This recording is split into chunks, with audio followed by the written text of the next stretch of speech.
Assalaamu calaykum waraxmatullaahi wabarakaatuh. Soo dhawaada daawadayaal. Waxaan barnaamijkeena ku soo qaadan doonaa wadamada ugu qanisan adduunka. Waxaan u fiirin doonaa wax soo saarka guud ee wadan walba ee loo yaqaano GDP-ga. Haddaba, soo dhawaada. Dalka tobanaad waa dalka Australia. Wadankan dadka ku nool qof walba waxaa sanadkii soo gala celcelis ahaan lacag u dhiganta $51,850. Dalkan sidoo kale qaaradda ah wuxuu caan ku yahay xayawaanka loo yaqaan kangaroo-ga. Kaalinta sagaalaad waxaa ku jira Singapore. Dalkan yar ee jasiiradda ah, dadka ku nool sanadkii celcelis ahaan waxaa soo gala lacag dhan $52,961. Dalkan ayaa wuxuu caan ku yahay dhismooyinka quruxda badan ee aadka nadiifka u ah. Kaalinta sideedaad waxaa ku jira Denmark. Dalkan ku yaala qaaradda Yurub, dadka ku nool celcelis ahaan waxaa sanadkii soo gala lacag dhan $53,744. Dalkan ayaa wuxuu caan ku yahay isticmaalka baaskiilada. Meel walba aad tagtana waxaad ku arkaysaa wadooyinka baaskiil dad isticmaalaya. Kaalinta toddobaad waxaa ku jira wadanka Mareykanka ama USA.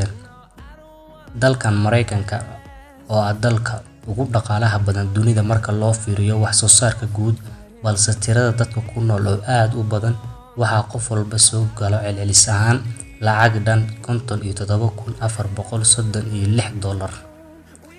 Kaalinta lixaad waxaa ku jira Iceland.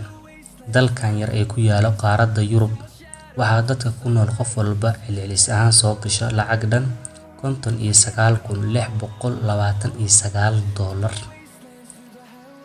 Kaalinta shanaad waxaa ku jira Qatar. Dalkan yar ee Carbeed ee shidaalka hodanka ku ah, dadka ku nool sanadkii waxaa soo gasha celcelis ahaan lacag u dhiganta $60,787. Halka kaalinta afraad waxaa soo ciriirsatay dalka Ireland. Dalkan dhaco galbeedka qaaradda Yurub, dadka ku nool waxay sanadkii helaan celcelis ahaan qof walba lacag dhan $62,562. Kaalinta saddexaad waxaa soo gashay dalka Norway.